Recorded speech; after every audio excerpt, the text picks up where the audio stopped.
Hi guys, today I'm going to do another requested video that I found out you guys are really interested in from the polls that I put out. So today we are going to chat about choosing a Disney hotel. A lot of people are super overwhelmed and have no idea where to even start when choosing a Disney hotel. So that's kind of what this video is about. So the first thing, and I think the most important, is to consider budget. So you have the values, the moderates, and the deluxes. And the DVC, the villas, the Disney Vacation Club villas, are part of, they're deluxe resorts, so they're in the deluxe category. So you have values, moderates, and deluxes. Now, a general rule, very generally speaking, not at peak time of year, and peak time would be, like around holidays or like around Christmas, for example, but generally values, I say, are in the $100s. Moderates are in the $200s, and then deluxes are $300 and up to over $1,000 a night, depending on where the room type and the resort you picked. So keep that in mind.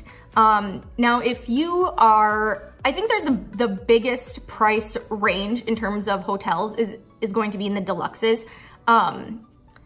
If you're looking for a suite, obviously that's going to cost more. Now, the family suites at Art of Animation and at All Star Music are priced more like moderates. So I would consider those to be probably, again, depending on the time of the year, in the 300s range. So you should think of that too. Don't just assume that, oh, it's a value, it's gonna be in the 100s. No, if you're getting a family suite, it's gonna be quite a bit more. So like I said, there's family suites at All Star Music and at Art of Animation. The All Star Music family suites are going to be less expensive. Art of Animation is the most expensive of the value resorts. It's just newer and it's in high demand. So it's just going to be, or higher demand, I should say, than the others. So it's more expensive. You should also consider the amount of time you're going to spend in the room. If you are somebody that's like, I don't care where I stay, I'm only gonna sleep there, then a value resort would probably be sufficient for you. You're probably not gonna wanna spend the money on a deluxe resort. Are you gonna wanna swim a lot? That kind of thing. Room requirements is another thing. Now, if you have 4 people or less, you can stay at any Disney resort. That's not going to be an issue. If you have 5 people that are ages 3 and up, then if you have 5 people ages 3 and up and you want to stay at a value resort, you're going to need either a family suite or 2 regular standard value resort rooms. Now, if you have 4 people and then a child that is 2 or under, you can still have a regular room because that child that's 2 or under is young enough where they will probably be in a crib, and that's not going to be an issue. But if you have 5 people ages 3 and up, you either need 2 regular value resort rooms or a value family suite, or there are some moderate options that hold 5 people, and you can have, so there's 2 queen beds in the rooms I'm talking about specifically for moderates that can hold 5 people. There's 2 queen beds and then a bunk size pull down bed that is meant for a child aged 9 or under. So again, that's a general rule. If you have an enormous 9-year-old, they're not gonna fit. Or if you have a super tiny 10-year-old, then they are gonna fit. I'm pretty short. I'm 5'2" and a half if I give myself giraffe neck. And I would say it would be too uncomfortably small for me, but not by a lot. But that is an option as well. So keep that in mind. If you are somebody who has 5 people and you have one of your kids is 5 years old, that would probably be a good option for them. Then you are going to want to ask yourself, would I rather have 2 value resort rooms, a value family suite, or a moderate resort room? My personal preference in that case would be a moderate resort room because I would just prefer the nicer, I say nicer, but I mean, none of them are like crappier by any means, but just more theming and I don't know, nicer, but you don't have to worry about cleanliness or anything like that. I've had a lot of questions about that too. Which resort is the cleanest? I have stayed at all 3 categories of resorts, and cleanliness is not an issue in any of them. If you have an issue with mousekeeping, then it will be addressed at any of them. It's not acceptable at a value, but prohibited at a deluxe, nothing like that. I digress.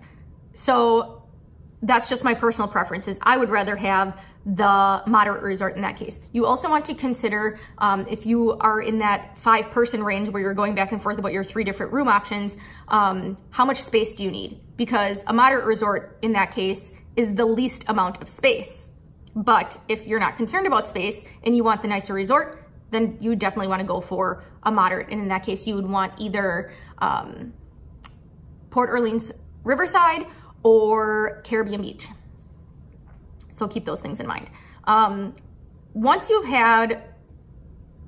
taken those things into consideration, the other things that I've heard a lot of people like to consider are the theme of the resort.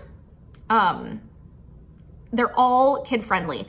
I have a lot of people say, which resort is appropriate for small kids? They're all appropriate for small kids. This is Disney World. There is no resort that is inappropriate for small kids. And actually, the one that I think people most think to be not appropriate for small kids, yes, I said that right, would be the Grand Floridian. And that is where I stayed with my family growing up. We were small kids and we loved it. It was not, they did not expect us to, whisper all the time because, oh, it's super fancy, nothing like that. There are little kids running around at all of the Disney resorts, so don't even worry about that. I will say that if there is a large school group, like a band, they will, for like the Disney music competitions that they have, they will probably stay at All-Star Music. If they have like the cheerleading competition or any kind of sports competition, they oftentimes will stay at All-Star Sports. So that is the one thing that I've heard some people complain about a certain resort, is that at All-Star Sports, they had the cheerleading competition and the cheerleaders were outside practicing late at night. If something like that happens and they're keeping you up, I imagine you could probably call the front desk and they would ask them to not do that, if it's like 11 o'clock at night. But I've not experienced that for myself. It's just something that I've heard. Transportation. A lot of people have questions about transportation as well. If you are staying at a value or moderate resort, your sole transportation option, your sole free transportation option to get to the Disney parks is by bus. You don't have the option to take a monorail or a boat or anything like that. You cannot walk to any Disney park. It has to be by bus. This is pre-Skyliner. The Disney Skyliner is not coming until, I think they're now saying late 2019 or fall 2019. But at this time, the only transportation options for values and moderates is by bus. I've also heard some people have concerns over which of the values has the best bus system, because they heard that the All-Stars share buses.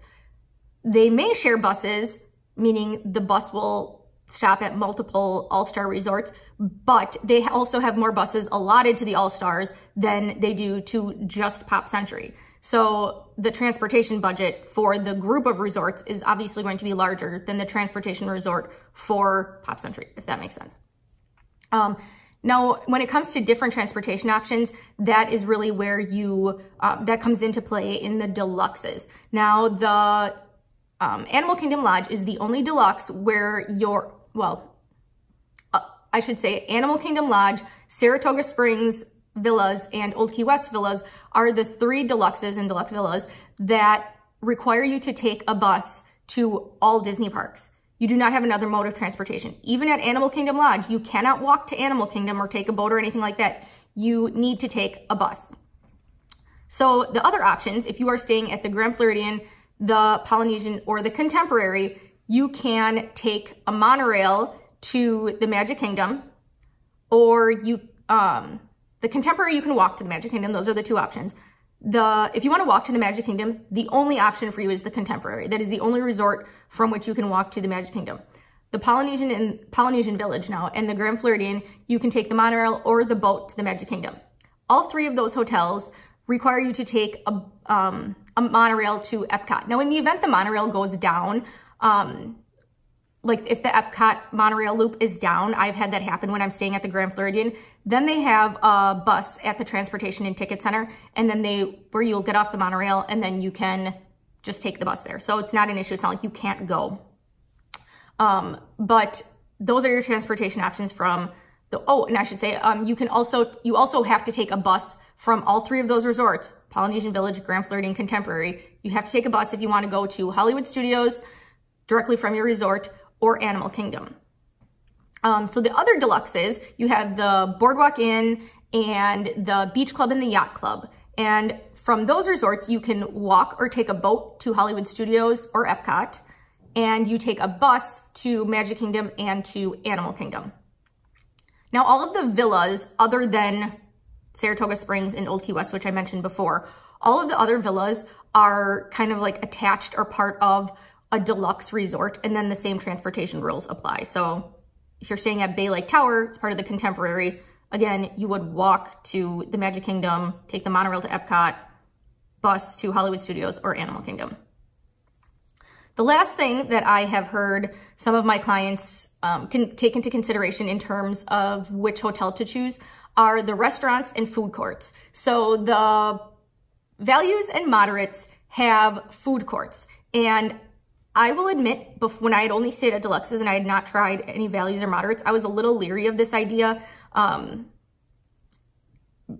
was just worried that it would seem like cheap, or I'm not exactly even sure, you know, kind of like an old elementary school cafeteria kind of thing. Not at all. I've actually really enjoyed them. The deluxes have quick service restaurants, which is more like a single fast food restaurant. And I will say I far preferred the food court at Port Orleans Riverside to the quick service restaurant at the Grand Floridian, even though we're comparing moderate to a very expensive deluxe. So take that into consideration. Now, none of the values have sit-down restaurants. All of the moderates and all of the deluxes have sit-down restaurants except for Port Orleans French Quarter. You can easily, from Port Orleans French Quarter, you can easily walk to Port Orleans Riverside, or you can take a boat to Disney Springs, where there's also table service restaurants. So I don't know that I would ever not stay there because they don't have a sit-down restaurant, but that's just me and just giving you the facts.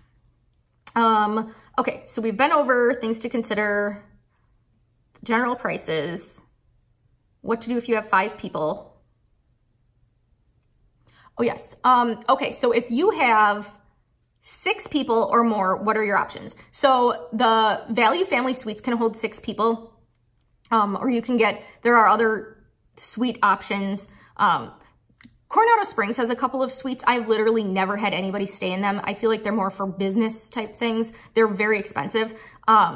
There are suites in the deluxes, and then there are also the DVC, the Disney Vacation Club villas, that can hold larger groups of people. But because if you want to have that many people in one, it gets very, very expensive. That is definitely not your least expensive option.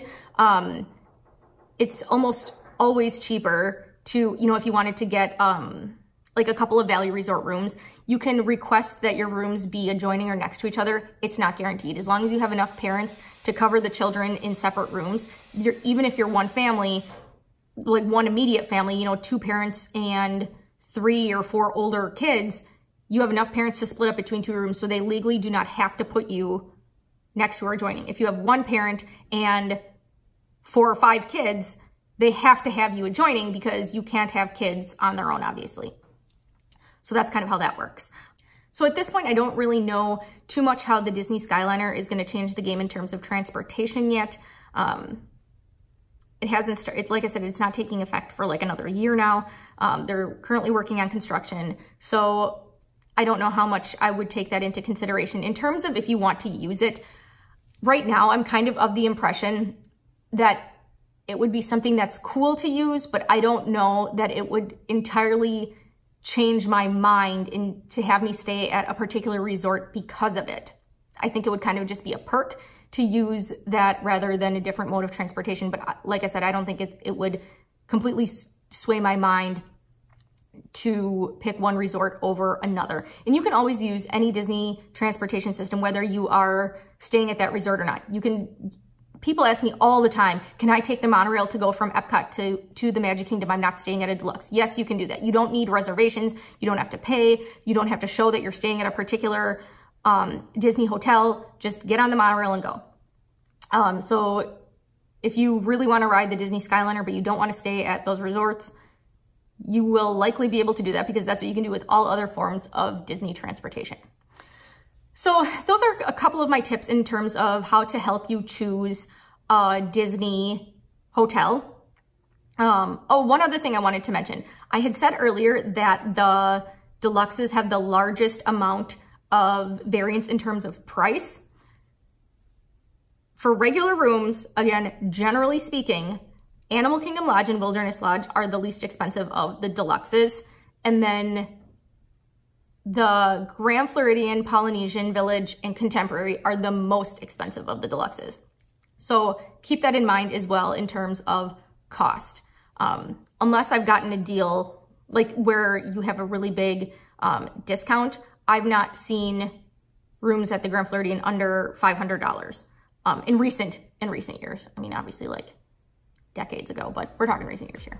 So I hope you guys found this video helpful, and hopefully it will help you to at least steer you in the right direction of where to go, because I know there's a lot of hotels and it can be very overwhelming.